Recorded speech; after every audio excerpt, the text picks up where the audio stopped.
Olha, eu vou falar uma coisa. Uma das coisas que eu mais desejava no governo Lula é que ele encontrasse um ministro da Justiça que fosse pra cima, um cara de coragem, um cara que chega, ó, eu não quero saber, eu vou mandar investigar tudo que fez esse desgoverno maldito do Bolsonaro, ex-desgoverno, uma coisa maravilhosa falar ex-desgoverno Bolsonaro, que agora o governo é o Lula, e quem cometeu o crime vai pagar, seja o crime que for. Pois bem, pelo menos no discurso e nas atitudes até o momento, Flávio Dino parece que caiu como uma luva nisso que a gente precisava, que é exatamente para cima do fascismo, que é uma coisa que outros países do mundo que viveram governos fascistas fracassaram. Estão fracassando. Nos Estados Unidos, o Trump não foi preso até agora, teve já um país da Europa que quando o fascismo entrou não saiu mais, o fascismo não saiu da Hungria, o fascismo não saiu da Polônia, entraram e se estabeleceram. No Brasil não, a gente conseguiu derrotar o fascismo e agora o Flávio Dino está indo para cima. O Flávio Dino assumiu ontem como ministro da Justiça. Ok, ele assumiu, ele nomeou secretários, muitos secretários ali que eu conheço de nome e que são pessoas que fazem um trabalho excelente já há muitos anos. E no discurso de posse já soltou a primeira bomba. Aí eu vou falar. Se tem alguém que não dormiu noite passada, se teve luzinha acesa até de madrugada em alguns locais, foi na Flórida. Lá na Flórida, em Orlando, em algum lugar, num condomínio fechado de extremo luxo, tinha uma luzinha acesa a noite inteira porque alguém não dormiu. Quem não dormiu foi o senhor Carlos e também o papai dele, eles dormem juntos, né? Então é só uma luzinha que fica acesa. O Jair Bolsonaro também não dormiu. Por quê? Porque o Flávio Dino disse o seguinte, que ele vai federalizar o caso Marielle Franco. Vamos lembrar, a Marielle foi assassinada em 2018, no começo de 2018. Vamos fazer aí 5 anos, vai fazer aí 5 anos em que o caso não é solucionado. O caso passou a ser investigado pelo Ministério Público do Rio de Janeiro. O Ministério Público do Rio de Janeiro está aparelhado pelo bolsonarismo. O senhor governador Wilson Witzel foi eleito junto com o Bolsonaro e aparelhou ali. No momento em que o Wilson Witzel, então governador, isso foi em 2019, hein? Fim de 2019, em que ele briga com o Bolsonaro, vamos lembrar, ele brigou com o Bolsonaro que ele falou que queria ser presidente da República em 2022. Queimou a largada, o cara que queimou a largada e vai acabar preso, por isso é o Witzel. Tá, ele brigou com o Bolsonaro. Quando ele briga com o Bolsonaro, o que acontece? A investigação começa finalmente a andar e a gente começa a ter novas revelações. Foi ali que tivemos a revelação de que ao entrar no condomínio do Bolsonaro, o assassino saiu de lá, o assassino da Marielle falou que ia para casa 58, que é a casa do Jair Bolsonaro. Tivemos aquela revelação só porque teve essa briga de Bolsonaro com o Witzel. E também tivemos um pouquinho antes a revelação de que os assassinos tinham saído da casa do Bolsonaro, mas aí depois o caso parou. Depois disso, o Witzel foi derrubado, ele também deixou o Ministério Público do Rio de Janeiro ir para cima do Flávio Bolsonaro, e aí que foi o estopim. Bolsonaro conseguiu, com um amigo do STJ, uma decisão, inclusive ilegal, viu? Não que eu goste do Witzel, não gosto, mas já nem seria mais governador de qualquer maneira que acabou o mandato, mas uma decisão ilegal que derrubava o governador e não derrubava o vice que estava envolvido nos crimes, que inclusive se reelegeu, né? Cláudio Castro. Tá, o que acontece? A partir daquele momento, Cláudio Castro aparelhou completamente o Ministério Público do Rio de Janeiro pró-Bolsonaro. Não tivemos mais revelação sobre absolutamente nada. Os poucos procuradores que querem realmente trabalhar começaram a trabalhar em silêncio e não apresentavam mais provas, não apresentavam denúncia, não apresentavam nem pedidos a juízes, porque aí se torna público. Por quê? Porque eles sabiam que se mostrassem que estavam trabalhando para investigar, seja Flávio Bolsonaro ou o caso Marielle, seriam perseguidos. Tivemos aí troca de delegados, o caso Marielle, tivemos promotora bolsonarista que tinha foto com a camisa do Bolsonaro investigando o caso. Tivemos um delegado bolsonarista que era chefe do caso, que falou coisas absurdas sobre o caso Marielle. Enfim, agora não. Agora vai ser a Polícia Federal, mas não a Polícia Federal do Bolsonaro. A Polícia Federal do Flávio Dino, quem vai investigar o caso. Tic-tac, tic-tac, agora a casa vai cair.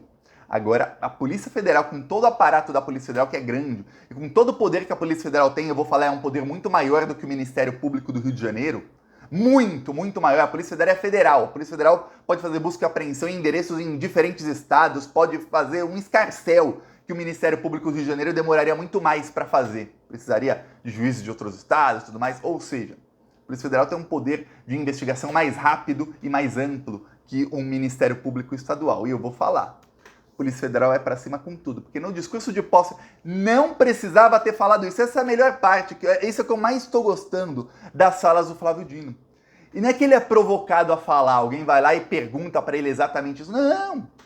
Ele não precisava ter falado do caso, podia ter ficado quieto, falado de outro assunto, falado de, os ministros do Bolsonaro falavam de ideologia de gênero, de não sei o quê, blá blá, aqueles blá blá fascista. Agora não.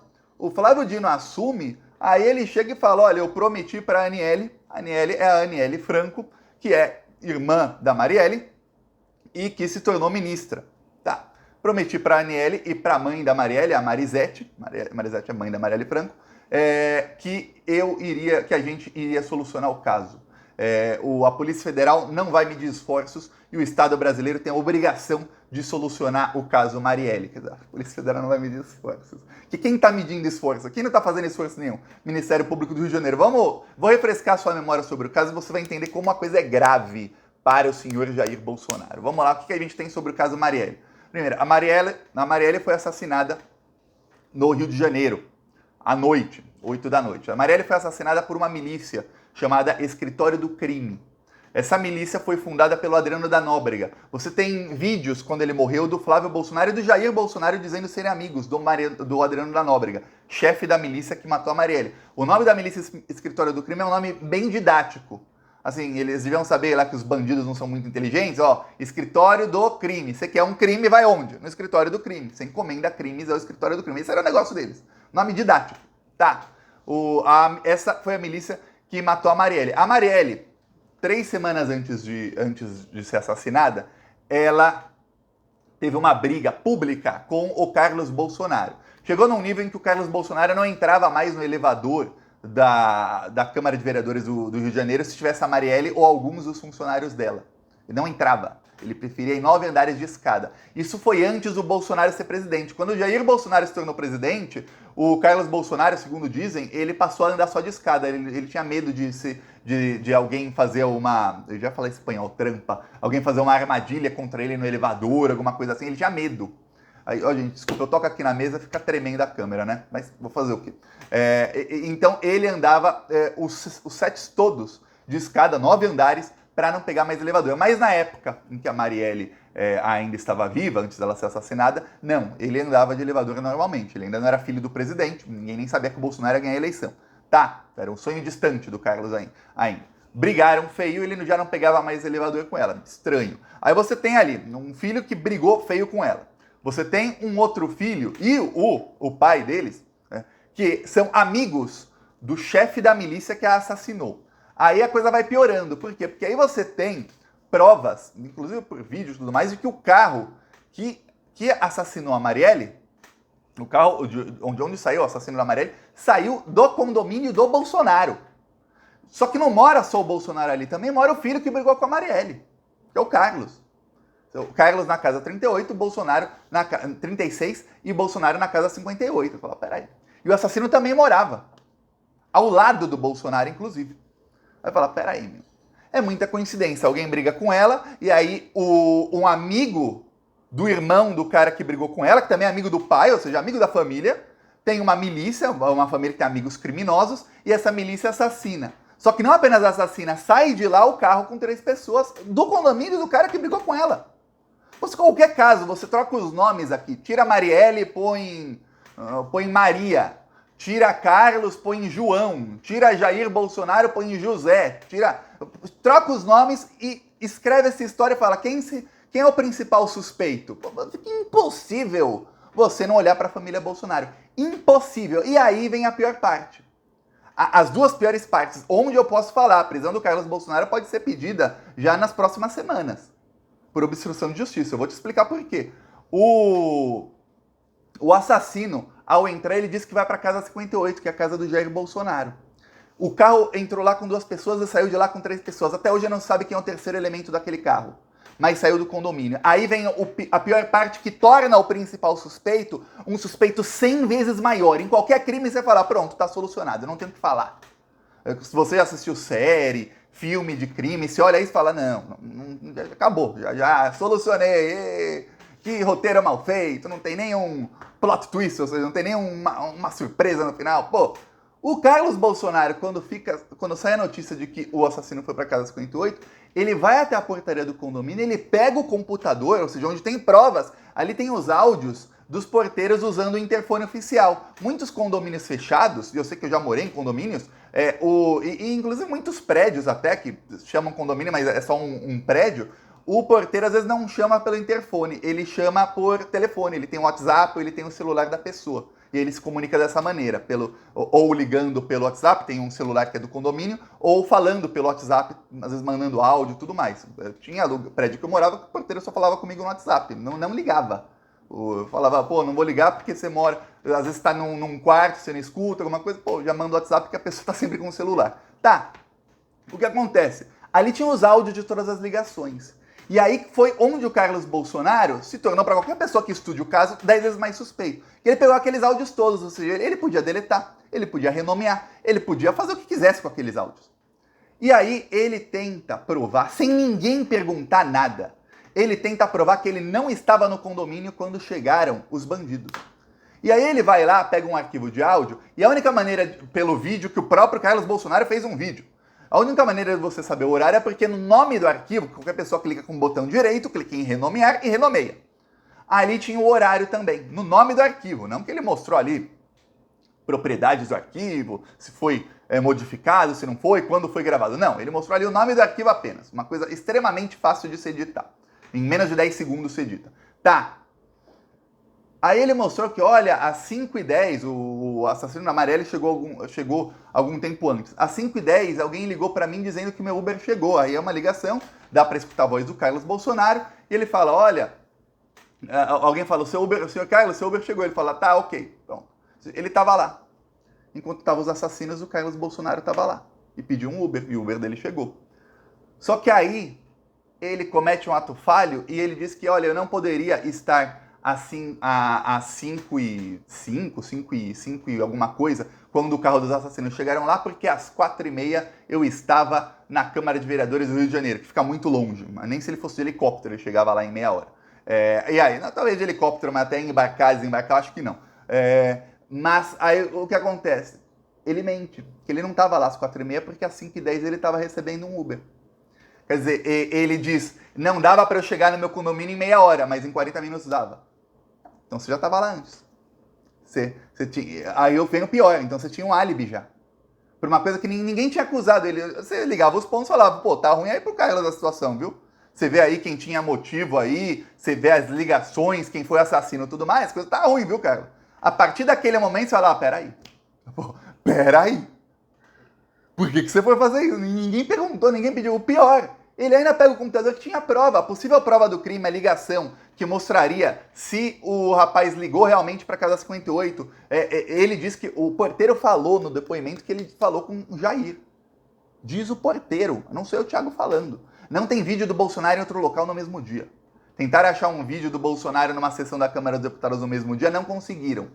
Tem só palavra do Bolsonaro dizendo que estava em Brasília. O que sabe é que o carro saiu com 3 pessoas. Um era o motorista, outro era o assassino e o outro era a terceira pessoa que saiu do condomínio Vivendas da Barra. Quem é esse terceiro elemento? Você tira suas próprias conclusões. Eu vou te falar, a Polícia Federal vai pra cima. Agora é tic-tac. Cada segundo que passa é um segundo a mais. Eu vou falar, por que você pode pedir a prisão do Carlos Bolsonaro? Isso é obstrução de justiça. É a polícia quem tinha que ter pego aquele computador da portaria e analisado todos os áudios, todos os arquivos, e a polícia consegue saber, inclusive, se alguma coisa foi deletada de lá, tudo mais. E não o Carlos. Porque a partir do momento que ele tem aquilo em mãos, e não é qualquer pessoa, não é uma pessoa leiga, você deve estar imaginando, tá, Thiago, mas a polícia pode pegar agora e ver se foi deletado. Não. A partir do momento que ele tem em mãos, ele é filho do presidente da República, não é uma pessoa qualquer, ele obviamente tem contatos, até na própria Polícia Federal, bolsonaristas e tudo mais, que sabem como apagar alguma coisa sem deixar rastro. Tá entendendo o tamanho do crime que foi pegar aqueles áudios, os computadores do condomínio? Então, agora, estamos nisso. Vamos lembrar. Trocaram o delegado de caso várias vezes. Cada vez entravam mais bolsominions. Chegou um dia que o Fantástico fez uma matéria, porque a polícia do Rio de Janeiro prendeu integrantes do escritório do crime. Vários integrantes foram presos, foi quando o Adriano da Nóbrega passou a ser foragido. Ok. Ele se tornou foragido, ele entregou a milícia para um outro grupo, começaram a brigar, o outro grupo começou a pegar o dinheiro e não passar a parte do Adriano, viu? Por isso começaram a brigar. A polícia foi lá e fez uma operação para prender esse pessoal. E o Adriano já era foragido por outros casos. Tá, o que aconteceu? O Fantástico fez uma matéria sobre o caso, acompanhou e conversou com o delegado. Primeiro conversou com o chefe da operação, que é o mesmo chefe do caso Marielle. Depois com o chefe do DHPP, que é Delegacia de Homicídios e Proteção à Pessoa, que tá acima. O chefe do caso Marielle chega e fala, não, olha, a gente não trabalha com a hipótese do escritório do crime ter matado a Marielle, porque eles assassinaram outra pessoa na mesma noite. Inclusive a operação era sobre esse outro assassinato. Então a gente não acredita que a milícia assassinaria 2 pessoas na mesma noite. Uma milícia de ladrões, de criminosos de aluguel, assassinos de aluguel, que tem mais de 50 integrantes, não consegue matar 2 pessoas na mesma noite. Aí, logo depois, o delegado, na mesma matéria do Fantástico, o delegado do HPP, que chefe está acima, não devem ter combinado, e falou, não, a gente trabalha com a hipótese de que foi o escritório do crime, porque eles podem ter assassinado 2 pessoas na mesma noite exatamente para tentar despistar, para que a gente pensasse que eles não iam matar 2 pessoas na mesma noite. O próprio, não combinaram. Então uma coisa, os 2 assassinos que se sabe eram parte do escritório do crime. Os 2 eram parte. Eu falo, peraí, como é que não é essa milícia? Os 2 é uma milícia que comete crimes de aluguel, os 2 assassinos fazem parte dessa milícia. Saíram do condomínio onde tem amigos, uma família de amigos do chefe da milícia. Não foi a milícia, foi coincidência. 2 integrantes de uma milícia matam uma pessoa, mas não foi a milícia. E eles matam saindo do local. Só que tudo isso que você deve estar revoltado ou revoltada escutando, a Polícia Federal vai investigar. E eu tenho certeza que o Flávio Dino vai escolher a dedo, assim, ó. Esse aqui vai ser o delegado.